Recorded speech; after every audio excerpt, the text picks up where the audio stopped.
So, you have cleared 18-36, you have unlocked the hard journey, only to be absolutely destroyed with your Resonance 8 characters. You have no idea what decisions to make, what items you want to buy in the shop, which ones should you upgrade, should you even help Lisette, exactly what are the ways if only someone out there would tell you every single decision to make in the Star Savior journey.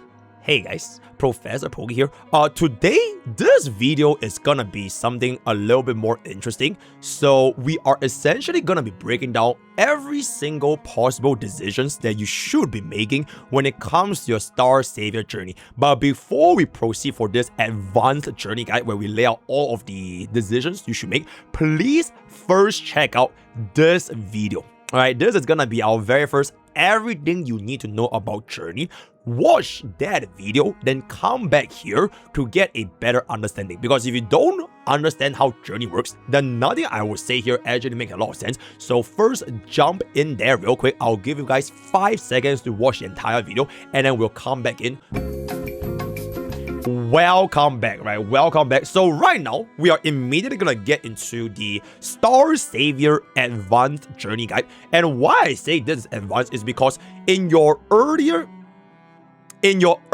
stages of Star Savior, right, especially for your medium difficulty and going into the start of your hard difficulty, you have probably struggling to get stats in the first place, right? You are still struggling to get 1250 for either your strength or your vitality, right? Strength for your attack and vitality for your DPS. Well, in the end game of Star Savior's journey, this is actually going to change quite a bit, and your journey philosophy will also likewise change, which is going to be seen right here. This is the actual endgame PPs, right?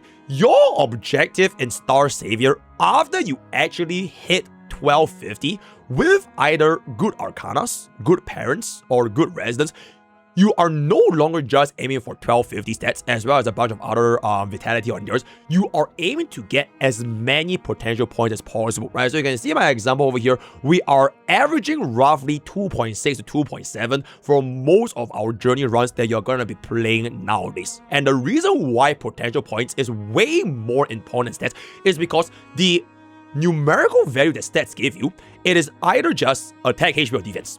Right, and then focus and protection is for your hit rate and effect rest, which is really not important.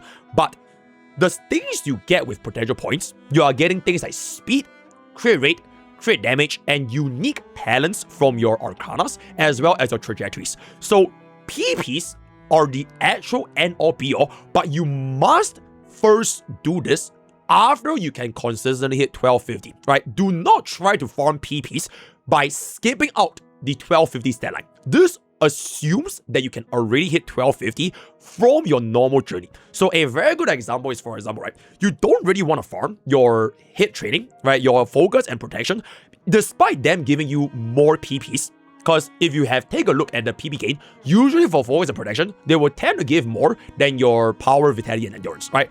But if you can already hit that 1250, that's when your additional turns can then be funneled back into these two for even more PPs, right? So that is going to be pretty much it. A good benchmark to aim for if you are going to be already doing hard journey after you can clear the 1250 stat line, it is going to be more than 2,500 PPs, and that should easily get you most of your unique potentials as well as some standard potentials to play around with. Then in the future, when we get more scenarios, more difficulties, this will probably go up to like 3,000, 3.5k PPs, which means that units will get stronger and stronger and stronger, right? Okay, with that being established, the remaining portion, we are just going to be talking about exactly what should you pick for every single possible scenario that I can think of, which hopefully this video will serve as like a guide to always make sure that you make the right decision, right? And the number one decision, it is gonna be the training manual, right? I know you guys probably got a rough understanding of this from my previous video, which is like how trajectories work. TLDR, this is for your attack. And if you are gonna be an attack DPS, you always pick the gloves, which will give you 8% attack, right? The lower hand that says AX, right? The AX use. So you always pick this for your attackers. In PvP, that is an important thing, right? In PvP, your attack is usually not the one that is the determinant of whether or not you win. It is by this thing called speed, right? In a turn-based RTA game like Starsavior, speed is essentially everything. Whoever goes first will typically get a very substantial advantage. It doesn't matter if you're a tank, if you're a debuffer, if you're a sustain, or if you're a DPS. As long as you do outspeed, the ability to cast your S3 or S2 before your opponent will give you that advantage. Which is why in PvP, speed is pretty much the most important step for everyone, and you can even see DPS running the DX series, which is from the speed over here. So for example, a lot of high-end KR and JP players, they are all running DX4 on their mages. Because number one, casters, the mage, they are very, very slow. And number two, you want your mage to outspeed your opponent DPS and you just nuke them and there's nothing they can do about it, right? So that is pretty much it. For the third option, there really isn't a good decision here. So 99.9% of players, you will not touch this except for Roberta, right? For Roberta, this will be the most important stat for the +3 toughness, only available in XX3, right? So if you are a Roberta main, if you've ever encountered a scenario where your Roberta gets like sniped by an enemy Charlotte because she only has 3 toughness bar, always get this for Roberta. For the counter attack, lifesteal, effects, everything, they don't really matter for now. So that is pretty much who you want to pick. So in summary, DPS is going to be this, tank is going to be this, and then niche, this is pretty much just going to be for Roberta, right? Okay, next portion. Battle Relics. Which relics do you choose for this specific thing? Honestly, it is very, very straightforward, at least compared to your relics, because you will essentially get this around 5 times. So 1 immediately at the start, and then 4 more during the journey. You will meet the grandma, the kid, you will see the treasure guy, which is gonna be giving you the additional metal thingy, as well as the rich guy, right? So you'll be having this 4 total times. Generally speaking, the leftmost, it always scales off of attack. So if you're an attacking DPS, you will pretty much always pick the leftmost. The middle is always HP because it's poison, right? It's gonna be basing off your either debuffs to make yourself last a little bit longer, or percentage damage based on your max HP with poison. And then the rightmost is like neutral, right? It could be most different, whether or not you're gonna be HP attack, you can always run the most rightmost. For hard journeys in general, at the start, it will matter a lot on what you pick, because it will make the hunt quest, right, the emergency hunt quest, the raid button, it will make it substantially easier, right? Because if you cannot clear the hard difficulty of the hunt quest, that means you cannot unlock that 20% discount for either your crit rate or crit damage for the second and third hunt. So ideally, you want to have a good amount of stats as well as having the right items to allow you to tackle hard quests, to get more gold, as well as the additional 10% discount for all of your hunt quests, right? Otherwise, if you're still gonna be in the medium difficulty, or you can already clear the hard quest at Resistance 10 very easily, you can just always pick the 12 PP option just for as many PP as possible. Also, a little bit more of a side note, tanks generally have a much easier journey because poison scales on your max HP, and a lot of the reason why you die in these fights is because your unit dies too fast. But if you're a tank, not only will you survive longer, you will also deal percentage max HP damage to the enemy with your basics, which is pretty much always going to be applying poison, right? So that is pretty much it. Moving on into the next portion. Relic Combination. So this is pretty much in tandem with your trajectories. It will occur 3 times, once after every single hunt quest. You'll fight the slime, you'll fight the doors, and you'll fight the little hunter guy. So no, it's slime first, hunter guy, the doors, right? So you'll find out this 3 times, and it will only occur if you succeed. If you fail, you will not get this. So never, ever, ever risk a fail if you think your unit is too weak to take on the hardest difficulty. Play it safe and just go for the medium or even the easy difficulty, because you must guarantee a success to actually get this item. Now, about this item, I have already tested out for myself. There's been this saying like, if you can select this item and you unselect this, it'll basically guarantee you towards the end of the run. No, it doesn't work that way. It will increase the odds of that specific stat, but they are not guaranteed. So for example, if I see 3 crit rate, or I see 3 speed, right, the speed boots, even at the very, very end, they might just give me another random stat. It's not very high, but the possibility is still going to be there, right? So generally, you only pick the ones that you actually want. So for example, right here, right? If I only want the speed, this is crit damage, crit rate, and max HP, I will just select unselect. So later on, when I do get myself a speed boost, it will improve the odds of me actually landing speed towards the end. And at the end of the day, it is just gonna be estimations and probabilities, but just do this to maximize the value as much as possible, right? So that is pretty much it for Relic Combination.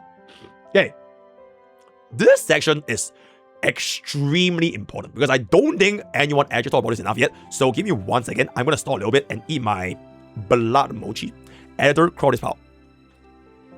Anyways, welcome back. So this is going to be one of the most important categories, I would say, for my entire video, and that is going to be the shop guide, right? The decisions you make in the shop guide is extremely important, and it is usually what makes a bad run from a good run and a good run from a great run. So the number one thing you need to understand is you never, ever refresh. I don't care if you see discounts, good items, whatever, you never ever refresh. And the reason for that is at the end of your run, every single coin, it will get converted to a PP at a 2-to-1 conversion rate. So for every single 30 coin refresh, that is minus 15 PPs. So it will add up substantially over time. So TLDR, you always want to try to end your journey with as many of these coins as possible, so they will all get converted to potential points. And remember, at the very start of our video, our objective for an endgame good journey run is not just 1250 stats, it is 1250 plus high potential points, right? So you never ever refresh. So with that out of the way, you will usually encounter things like your food items, your stamina, your training books, your potential items, this kind of tangy aftertaste, and unique charms. So here are the things that you must buy, right? You always buy this no matter what. Number one, stamina, right? Stamina gives you insane value. In fact, it will be probably one of the most important to buy, assuming you are not at full stamina. Obviously, right? If you're gonna be already at full stamina, then you don't need to buy this. But generally speaking, you shouldn't really always be at full stamina. So always buy this if you see this, right? So there's the 10 gold option as well as a 30 gold option. That's gonna be that. This is PP food, right? So PP food is this right here, right? The plain cake. The reason why you buy this is because you will get a higher conversion for PPs, because at the end of the run, it is 2:1. But if you buy PP food, it will get converted either between 1.5 to 1 or even 1:1, right? So you can see those cakes, it's like 30 coins for 30 PPs. This is 15 coin for 10 PP, but because it is discounted, it is basically 10 for 10, right? So you always buy any PP food, no questions asked, right? Then this bonus stat per training is usually this thing right here, the Miracle Citrus. It will give you sweet aftertaste, tangy aftertaste, some kind of aftertaste. So like if you were to train for a particular stat, you will get more of it, right? Usually it's tied to the forms of your protection, focus, as well as endurance. I don't think I've met one with strength and vitality yet, but I might just be really unlucky or haven't paid attention. But generally speaking, if you see this early on in the game, you can buy this. But towards the later portion where you don't really need to care about this anymore and you have no gold to spare, you don't really need to worry about it, right? But if you can get more stats, it will always be more stats. Then this right here, training manuals, which is gonna be this, right? Your secret training manual. I would say for the most time, unless you are not training that stat at all, you will always buy it. So for strength and vitality, it is always very important. So you always buy those. For defense, it will depend if you're going to be a tank. If you are not a tank, then you don't really care about it, right? As long as you train in that department, you can go ahead and get it, right? And then these are unique artifacts, which is this right here. Hand warmer, lottery ticket, as well as fan. The reason why you buy unique artifacts is not because of their PB conversion. It is because they are journey items, which will give you a bonus in the middle of the journey. So for example, both the hand warmer and the fan, you will use them either for the beach area or the hot spring area. And then if you use them, you'll get a substantial upgrade for your mood, stamina, as well as stats. So you always buy them to get that event out of the way, right? And the lotto ticket, it is a little bit more of a gamble. So like a Lisette, she'll appear later on, choose the left box or choose the right box, right? So you always want to buy this because if you do win, you'll get back a lot of value as well, right? I think it gives you like 150 gold, which is like quite substantial. So that's gonna be that for all of the Mars buys. Okay, for sometimes buy, this will depend on like what situation you're going to be in. Discounted 4-star stats. So for example, this fried vegetable, it is a 3-star, right? It is blue, so you will not buy this. But if it is a discounted 4-star, I would say you could look into it if you think you cannot hit the amount of stats. Because for example, if you know you can hit 1250 strength by the end of the run, you don't need to buy it, right? But if it's still really, really early on and you see a discounted purple, then you're like, okay, you know what? I might need this, so I'll just go ahead and get it, right? But only if they are discounted. Then these are mood buffs, which is really, really important. You always want to maintain this best mood as much as you can. So in the early portion of the game, this is very good. But in the later portions, when you're already at great mood, then this is going to be completely useless. Then this cures for debuffs is going to be right here. You could get a lot of different random debuffs in the game, but generally speaking, you don't get debuffed that often. It is either you failed your rest because you went for the free rest when you're homeless and you sleep outside, or you get some sort of a specific debuff from your arcanas or certain events. So generally, debuffs are not going to be that common, so you don't really need to worry about it, right? And then for the do not buys, you never ever buy 3-star or 4-star stats raw. And even discounted 3-star, you never ever buy them because stats to coin conversion is really, really bad. But you want to use your coins for PPs instead, right? Ignore stats, only care about PP. So ideally, never refresh, save as much as you can. And if you see any of this buy, if you don't see it, just go next and skip because they will all get converted to PP towards the end, right? So hopefully this was helpful. And now moving on into the next section, Lisette, right? Lisette is this little girl. She is sort of like the guide, like an admin for the NOA Academy. So your objective is to always make her happy.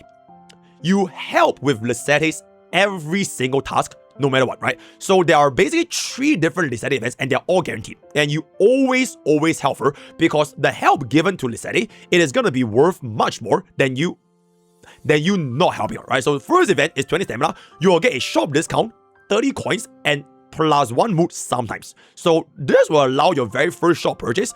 It will be, if you did it right, 190 coins. That was the one that I'm in. And it will also give you a lot of potential to save you more money during the shop. So first event, always do it. Second event, it will give you this 8 PP artifact for 30 gold, which is going to be pretty decently valuable, as well as some focus or protect stats. And the third event is going to give you this antique key, which later on, it gets converted to the piggy bank, which will also give you 12 PP and 37 PP on top of it, right? So TLDR, you always help her. That's pretty much it, right? Okay, this is the very first town, mountain area. You don't get to choose for this. You always go there no matter what. Then for your second town is either beach or the hot springs. So for the mountain areas, this first option, you always buy it because it will give you this mysterious relic. On top of that, you will have some stamina recovery. So you always buy this because later on, the order will actually buy back this relic from you for 80 gold. So it's like stocks. You bought for 50, you sell for 80, so you make a 30 gold profit, right? And on top of that, you got free stamina. So you always choose the first option if you have enough money, right? Okay, this second option in the mountain, you must have this, by the way. If you do not have this, especially for PvP, it is unplayable, right? You must absolutely have this because it is a guaranteed 20% discount on sense of speed, right? Which means that to max out your sense of speed with this, it will be only 800 PPs instead of 1000, right? So always get this. Other than that, if you don't care about speed, so for example, your PvE builds, you could just go for the middle option just to give you more focus as well as more protection as well as 20 PP, right? But generally speaking, for me, I always get this option for the 20 food, right? And then for your medals, this doesn't really matter. You can just pick whatever because this only applies to your friends, not your parents. It does not apply to your main unit, so pick whatever you want. It doesn't really matter. Okay, this is an RNG event, which is gonna be slight. There's also this same exact RNG event for the beach as well as mountain area. If you have the stats, do it. If you do not have the stats, this is 10 stamina for 30 gold, which is worth it. Because for 10 stamina and 30 gold, you could just spend the 30 gold to get back 30 stamina because you can buy the cake or the donut, right? So it is gonna be worth it purely from a monetary exchange. So I would just go ahead and change that. Also, minor typo mistake, this bracket, don't worry about it, right? Okay, Town 2. For either the beach or the hot spring, they are basically the same exact events and there's not too much of a difference. So your town, for beach, it is gonna be for your attack scaling. For your hot spring, it's gonna be for your HP scaling. Then the events are almost the exact same. So your very first choice, this is gonna be saying 500 HP for your HP scaling units. For your beach, it's gonna be 500 strength, right? You will usually always pick the first option because the second option, the stat requirement might be a little bit hard for you to hit because it requires more either focus or protection. But if you do hit the second option, it will give you 30 total stats instead of 10%, right? So if you can, hit the second. If you can't, then always hit the first, right? Okay, this option, you always buy the 80 gold. So you must have at least 80 gold for this town because it will give you a whopping 30 to 40 stamina, which is equivalent to 1 turn of rest. And the reason why it's so important is because for this house, it will give you the 5% training bonus. So one turn here will value a lot more than other trainees. So you always buy this for the stamina. If your stamina is full and you have enough stats, then choose the second option. But other than that, usually you'll be slamming all your trainings here. So the first option is going to be the majority every single time, right? Then for the RNG event, it is either Raiders or Bandit for Beach and Hot Spring, which is the exact same as the RNG Slime. So if you have enough of these stats, do it. But for this one, if you do not have enough stats, then just skip, right? So that's pretty much it. Then for these two, it is only if you encounter the fan or the hand warmer from the shops previously. If you do not have this, you will get hit with like a mood debuff or like a stamina debuff, which is really bad. But if you do have it, you can get 40 stats. 40 stats, 1 mood and 10 stamina, right? So this is very, very big if you actually buy this from the shop. So always buy hand warmer and fan if you do see that, right? Okay. Moving on, for the rest of this portion, it is gonna be RNG events, which means that they happen, but they are not guaranteed. So if they do happen, you can kind of just refer this back to know what decisions to make. So for the very first one, this will happen like super early. Usually right at the very start. You will definitely not have enough gold, and even if you do, it is not worth it. Just go for the fourth option. You have a little bit of stamina, then just move on, right? Then for this mysterious statue, if your attack scaling, pick the sword. If your HP scaling, pay the flowers. And you always pay this because later on towards the end, you can use this to convert into more stats. Right, you can always use the first option, even if you fail, because this could fail, you still get more stats, right? So you always pay this, depending if you're going to be attacking or HP. Then this is something that I haven't encountered in my B-rolls, so it is what it is, but they are called the unexpected discovery. So you will spend 10 stamina to dig up this box. You will always dig up this box because later on, the order will take this box from you for these stats, right? So it is always going to be worth for 10 stamina, just simply get it. Okay, this is a really interesting encounter. Not guaranteed, but if you are gonna be playing for PvP, you are gonna be wishing you encountered this mysterious merchant because she offers you scale of speed, right? So this is scale of attack, scale of HP, as well as scale of speed. So you always want to try to pick number 3 for PvP, and even if you're gonna be playing as PvE, I would still pick option number 3 because scale of speed can be passed down, right? It is like a white spark, right? You can get your Umas, your parents' Umas, to get skill speed. And if that is gonna be in your parent Uma, you can then give them to future Umas as a discounted price, right? So I would personally pretty much always pick this because speed is pretty much everything, right? So always pick this. Do not skip her. Okay. The weather events in starsavior, it is completely RNG. Sometimes you get it, sometimes you don't. And if you do get it, always pick the right option. The main thing is going to be clear skies, lightning, and fog. There are some other weathers which is completely RNG and you can't really decide what to do with the weather, but these are the 3 options that you can choose, right? So for clear skies and lightning, you always risk it. You always take the first option, and then for fog, you always do not risk it, right? And the reason is because for both clear skies as well as lightning, even if you fail it, right, it is not that big of a penalty, and you always have a very good amount of PP. So for example, in lightning, if you fail this, you only get -1 mood for 75 PPs. So lightning is really good, right? Then for fog, you do not want to risk it because both options, even if you succeed, you don't get stamina. But if you fail, you get free 10 stamina. And 10 stamina is 10 stamina, right? So that is pretty much it for the RNG weather. And with that, we have pretty much come to the end of every single possible scenarios that you are likely going to be facing starsavior. I might have missed out on like 1 or 2, but if you finish this video in its entirety, you are probably going to be way more than sufficient to get a much better journey experience for, especially hard journey.